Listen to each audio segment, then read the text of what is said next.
Let's move on to some Winnipeg Jets talk. Don't forget to smash that subscribe button. It really helps us out, helps the show grow. Crazy growth last week. So thank you all for subscribing. Thanks for being with us. Winnipeg Jets. Let's go to our favorite game. The Winnipeg Jets, the week that was what I expected. Oh, yeah.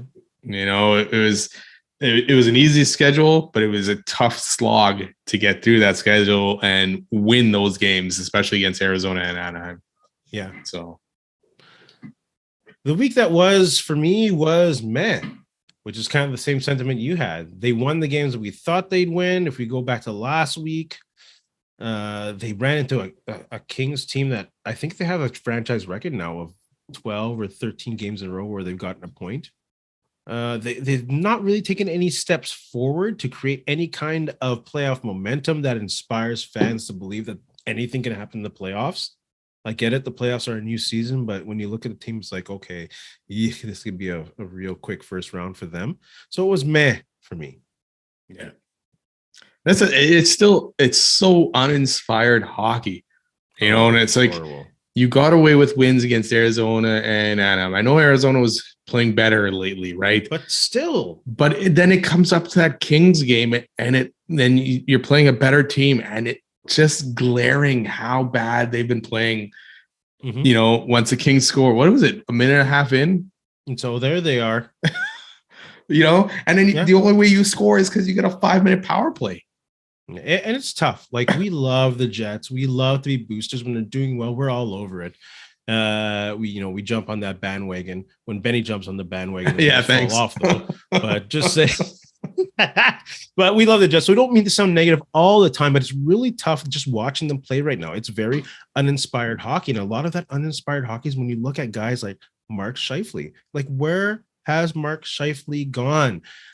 Some interesting statistics here. You know, I'm not a big stats guy, but no shots in 3 of the last 6 games since that benching. 3 of the last 8 games altogether.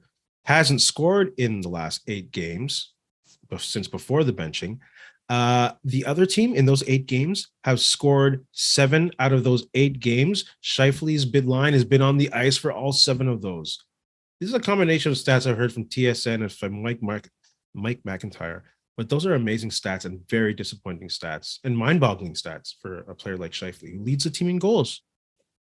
Yeah, I mean, how often were we praising him earlier this season, bouncing back after that press conference last year and all this stuff. And you're thinking, hey, turn the corner. He's grown up, his leadership. Like, at one point you were debating probably Scheifele or Morrissey for captain, right? Kind of thing. And then Morrissey kind of pulled away with it. But I don't get it.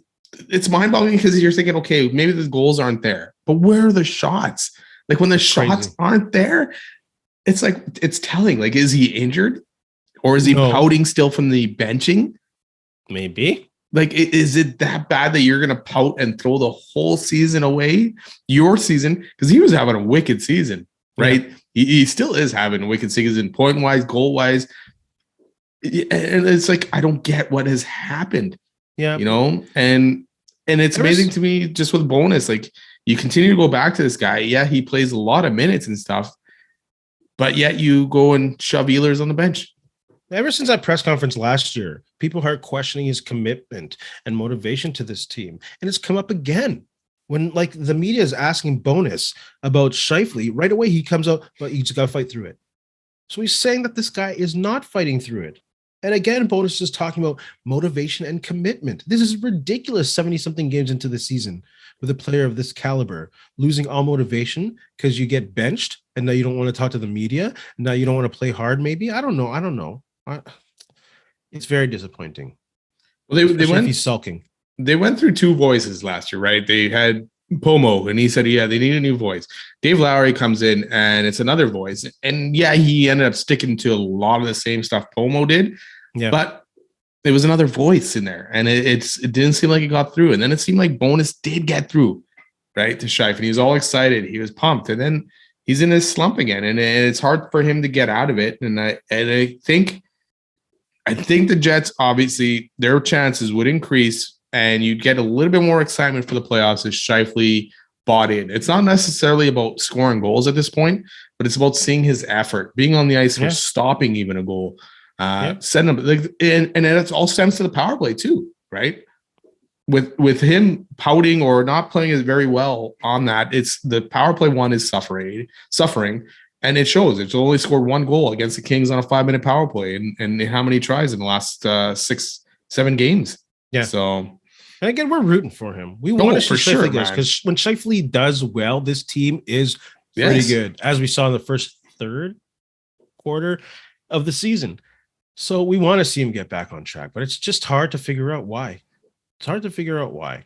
And if it's because of the benching, that's really disappointing. And at the same time, not surprising.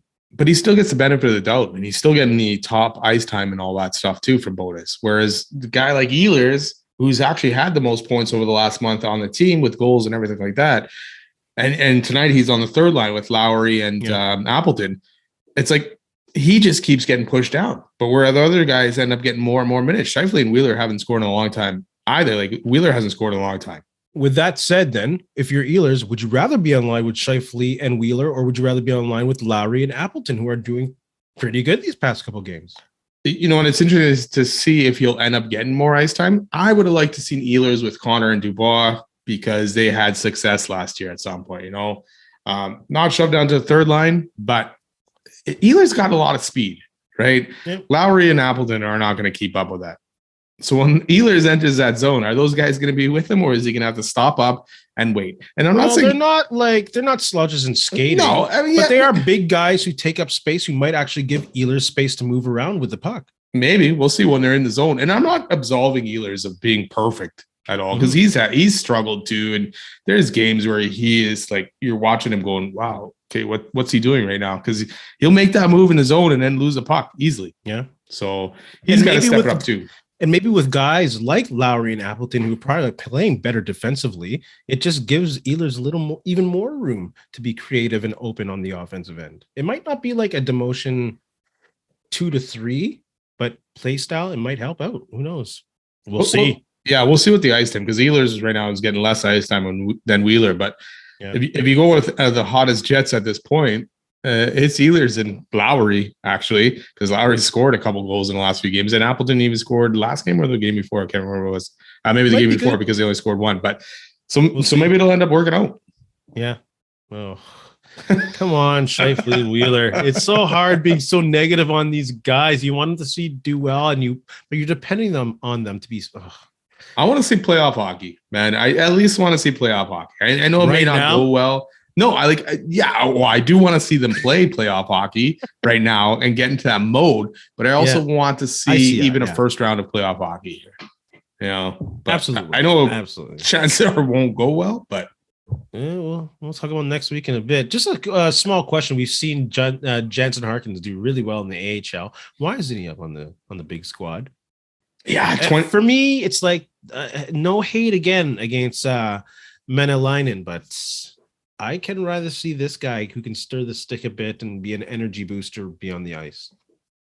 Yeah, 20 goals, 21 assists with the Moose, you know, and only 35 games. And he was drafted in the second round. So is this another indictment that, you know, the drafting is not going well for the Jets lately? Because you draft a guy in the second round, you expect him to be at least in your top 9, not playing with your AHL team at this point, you know, but with those point totals, you think, he's got to be better in the NHL than Menelainen right now. Yeah. You know, and I know Stenlund plays center, whereas Harkins doesn't. But even like over Stenlund, I would take him. Like, and that questions me too. David Gustafsson, you know, another second rounder, he's not playing. Yeah. So what's going on? Yeah, well, it's got to be more than a numbers game and ratio game and games played and all that. It's got to be more than that, because they really should be on. Yeah, unless it's effort with Harkins, like I don't know, because he was he was high praised like in the last few seasons, right? Like he was up there, and it's like, hey, he's top 9 for sure, kind of thing. And then and to me, more so this season, he just dropped out. It's just like he was here, and then all of a sudden, training camp happened, and he's gone. I don't think it's like, effort. What happened? Yeah, I think maybe Bowness went with the experienced guys at the beginning, but I don't know. I would even take Toninato right now. He's actually having a decent season with the Moose too. He is. He's having a really good season.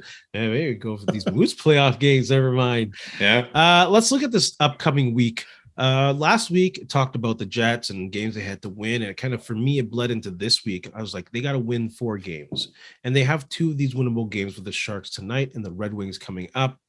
The Devils, I'm not going to mess with the Devils, but I'm just saying they got to win these 2 games, and I think they can, but they have to.